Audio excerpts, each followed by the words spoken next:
bersifat masif.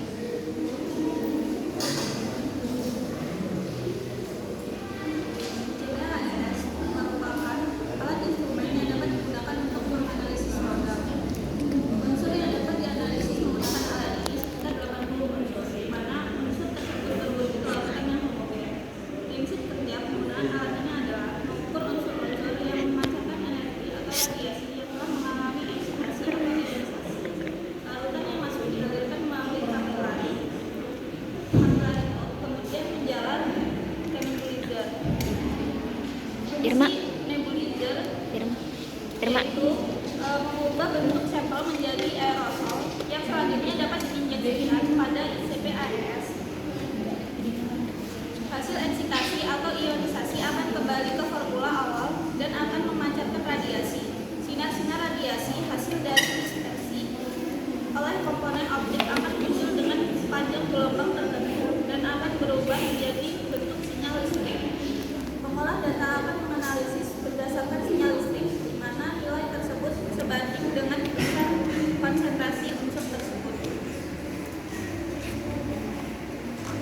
Tujuan dari penelitian adalah mengetahui kualitas madu dari daerah budaya berdasarkan parameter fisiko-kimia seperti kadar air dan kadar abu, serta mengidentifikasi keberadaan logam seperti logam Zn atau logam Pb pada madu hutan, madu budidaya, dan madu yang bermerek.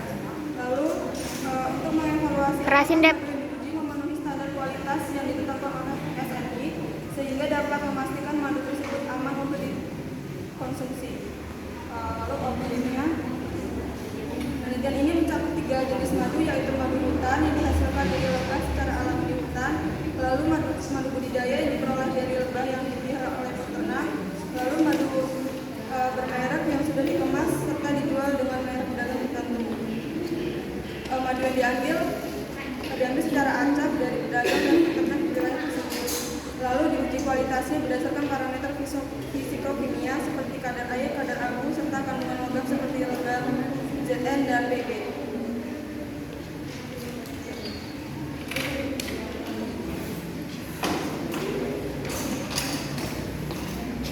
Metode penelitian yang digunakan dalam jurnal ini melibatkan pengambilan sampel madu dari daerah budidaya secara acak, terdiri dari madu hutan, madu budidaya, dan madu bermerek. Sampel ini kemudian diuji di laboratorium menggunakan beberapa metode khusus. 1. Pengujian fisiko-kimia dilakukan untuk mengetahui kadar air dan kadar abu madu. Kadar air diukur dengan memanaskan sampel madu dalam oven hingga beratnya stabil untuk menentukan kandungan airnya. Kadar abu diuji untuk membakar madu pada suhu tinggi untuk mengetahui jumlah mineral yang terkandung di dalamnya.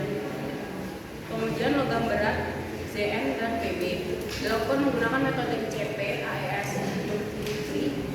plasma atomic emission spectroscopy. Sampel madu dicampur dengan larutan kimia tertentu dan dianalisis menggunakan alat ICP AES untuk mendeteksi dan mengukur konsentrasi logam Zn dan Pb. Seluruh proses pengujian dilakukan di Laboratorium Fakultas Farmasi Universitas 17 Agustus 1945 Jakarta dan Lab Kesda DKI Jakarta antara bulan April hingga Juli 2024. Metode ini bertujuan untuk memastikan hasil penelitian akurat dan dalam menilai kualitas madu sesuai dengan standar yang berlaku.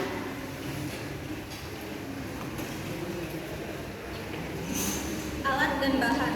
Alat Inductively Coupled Plasma Atomic Emission Spectroscopy atau ICP-AES digunakan untuk menganalisis kandungan logam berat Zn dan Pb dalam madu.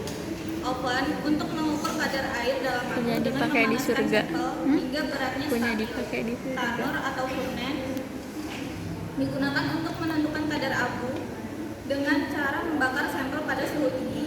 Neraca analitik untuk menimbang sampel madu dengan tingkat ketelitian tinggi.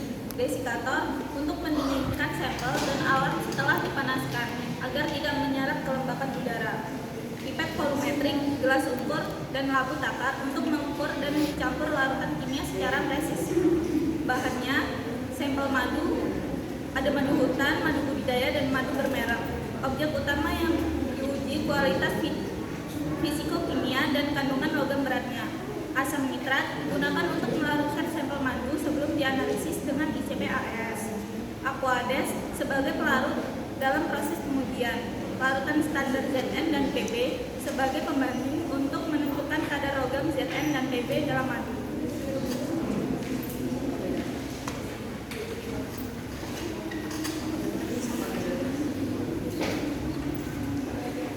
Hasil dan pembahasannya untuk sampel madu yang didapatkan dari pasar raya Pontianak diperoleh 10 jenis sampel yang dikelompokkan dalam masing-masing satu sampel kelompok dari setiap kelompok, yaitu madu hitam 1 sampel, madu budidaya 1 sampel, dan madu merek 1 sampel. Untuk hasil pengujian organoleptis dapat dilihat dari tabel tersebut. Hasil pengujian organoleptis pada tabel menunjukkan bahwa warna madu asli lebih gelap dari madu budidaya dan bermerek yang lebih cerah. Namun rasa dan aroma warna dapat dipertimbangkan menilai kualitas madu. Madu berwarna gelap cenderung memiliki rasa yang kuat daripada madu yang berwarna terang. Warna juga menjadikan indikator kualitas karena akan semakin gelap dengan penyimpanan lama dan pada suhu tinggi. Berdasarkan organoleptik bentuk, madu hutan kental, madu budidaya kental, sedangkan madu bermerek kental cair. Madu kental dengan warna hitam memiliki rasa manis, agak pahit. Kentalan juga menjadi indikator kualitas karena madu akan cair pada kelembapan biji dan kental pada kadar air rendah.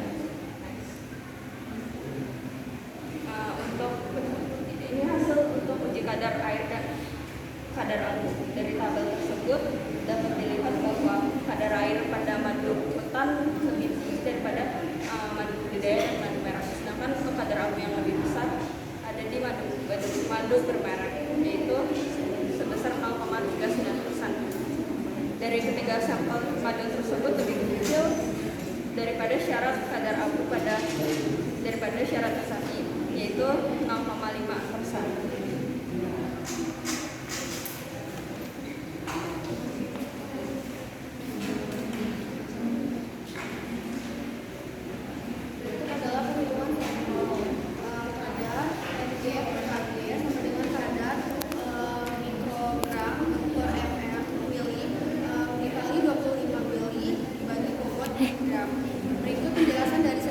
Yang keras ya. Pada mg per kg sama dengan hasil perhitungan konsentrasi yang dinyatakan dalam miligram per kilogram sampel.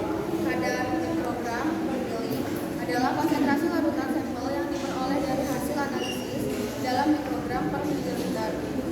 25 mili sama dengan volume larutan yang digunakan dalam analisis. Bobot atau G sama dengan massa sampel yang digunakan dalam gram. Berikut adalah hasil dari uji logam berat. Kadar logam Zn madu berat atau Ma 9,598 ppm.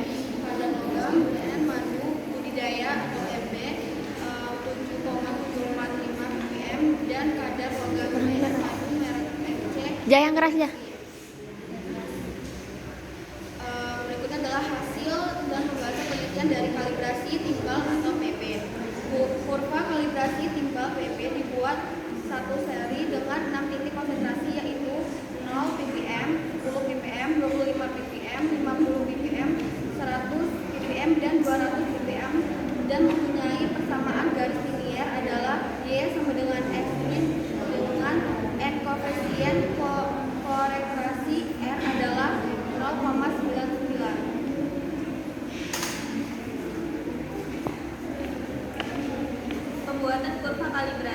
Pembuatan kurva kalibrasi diawali dengan pembuatan larutan baku pembanding timbal Pb dan sen Zn. Untuk mendapatkan konsentrasi yang diinginkan dan sesuai, maka dilakukan pengenceran dari larutan standar masing-masing logam dengan teliti dan tepat untuk menghindari kesalahan dalam pengenceran. Linearitas adalah kemampuan suatu metode untuk mendapatkan hasil yang proporsional terhadap konsentrasi analit dalam sampel dengan berbagai konsentrasi analit. Parameter hubungan linear yang digunakan yaitu koefisien korelasi dan koefisien determinasi. Pada analisis regresi linear, Y sama dengan Bx plus A. B adalah slope, A adalah intercept, dan X adalah konsentrasi analit. Dan Y adalah respon instrumen. Berikut adalah bentuk kurva kalibrasi timbal PP.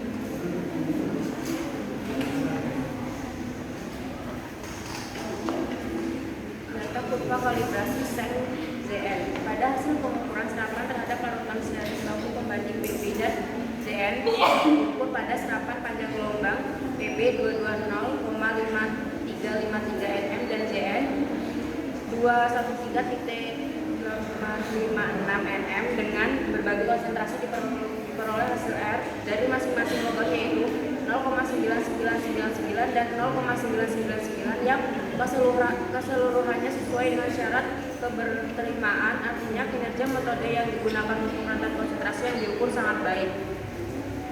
Berikut adalah gambar berupa kalibrasi CMZN. Hasil dan pembahasan penelitian. Persamaan ini sama dengan 0,9993 x 5e 0 muncul karena itu adalah hasil regresi linear dari data hubungan antara konsentrasi Mg per L dengan intensitas rasio persamaan tersebut secara matematis dirumuskan dengan menggunakan metode least squares yang mencari garis terbaik untuk mendekati data yang diberikan. Koefisien 0,9993 menunjukkan bahwa intensitas rasio Y hampir proporsional dengan konsentrasi X. Semakin dekat nilai ini dengan 1, semakin linear hubungan keduanya. Intensitas S5EO angka ini sangat kecil sehingga hampir mendekati 0, menunjukkan bahwa pada konsentrasi mendekati 0, intensitas rasio juga sangat kecil. Hasil ini sesuai dengan data yang sangat linear, seperti ditunjukkan oleh nilai R2 sama dengan 0,999 yang menunjukkan hampir semua variasi data dapat dijelaskan oleh garis regresi tersebut. Oke, berikutnya untuk kesimpulan. Dari kadar yang dapat itu ada 4 kadar yang didapatkan. Yang pertama itu kadar air yang paling tinggi itu ada di madu hutan sebanyak 8,09%, terus diikuti dengan madu merah 26,99%, dan berikutnya itu ada madu budidaya itu sebanyak 24,1%. Kemudian yang kedua itu dari kadar abunya. Kadar abunya itu yang paling tinggi itu ada di madu merah ada 0,39%, lalu madu hutan itu sebanyak 0,33%, dan madu budidaya itu sebanyak 0,12%. Kemudian berikutnya ada pembelajaran paling tinggi itu ditemukan pada madu hutan sebanyak 9,598 ppm, dan lebih rendah dari madu budidaya yaitu 7,745 ppm dan tidak terdeteksi pada madu merah. Kemudian pada logam beda atau timbal itu dia terdeteksi pada madu hutan. Pada madu budidaya itu PB-nya atau timbalnya itu nggak ditemukan sebesar 0,13%, sedangkan pada madu merah terdeteksi. Jadi ketika jenis madu ini hutan budidaya merah itu memenuhi standar SNI dalam hal kadar air, kadar abu, juga kadar zatnya dan kadar PB. Oke, berikut adalah referensi jurnal yang kami ambil. Berikutnya kami buka sesi tanya jawab maksimal 3 orang penanya. Silakan Jovita. Perkenalkan, nama saya Jovita Putri, NPM 79. Pertanyaannya, bagaimana hubungan antara nilai intensitas rasio dan konsentrasi untuk PB dan ZN? Terima kasih. Berikutnya, silakan Devi Armidi.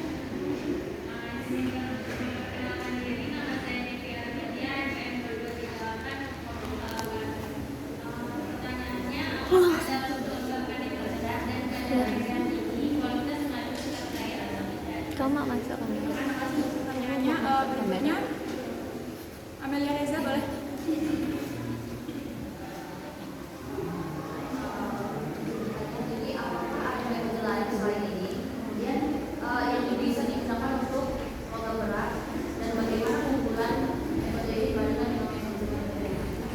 Mohon pertanyaannya nanti dikirim via chat ya. Terima kasih. Untuk ketiga pertanyaan tersebut, mungkin dari kelima teman saya ada yang ingin menjawab, silakan.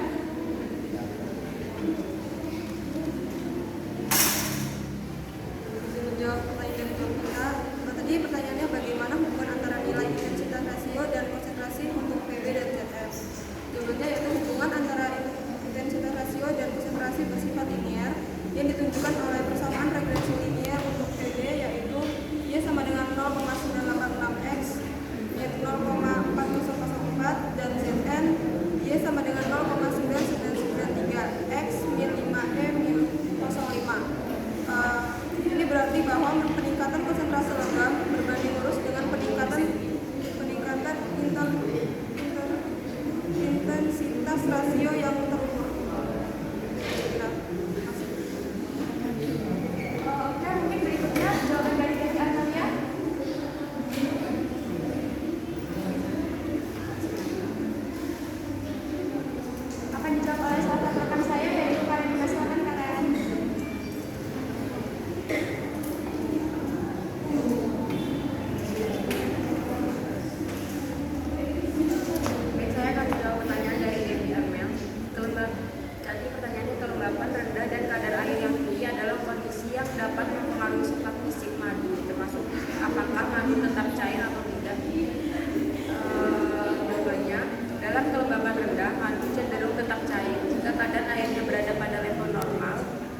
15-20%. Namun jika kadar airnya terlalu tinggi, madu akan menjadi encer, tetapi lebih rentan terhadap fermentasi dan perubahan kualitas. Stabilitas cairan madu juga sangat bergantung pada komposisi gula dan proses penyimpanan.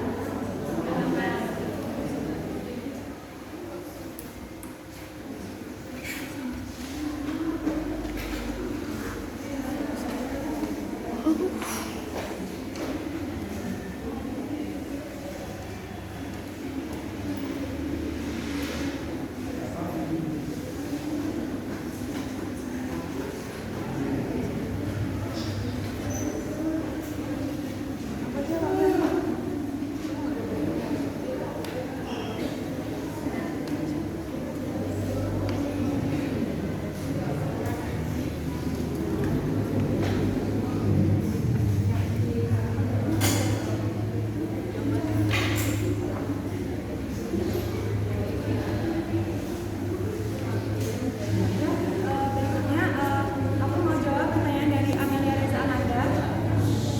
Pertanyaannya tadi itu, apakah ada metode lain sih selain ICP AES yang bisa digunakan untuk analisis logam berat dan bagaimana keunggulannya dibandingkan metode ini?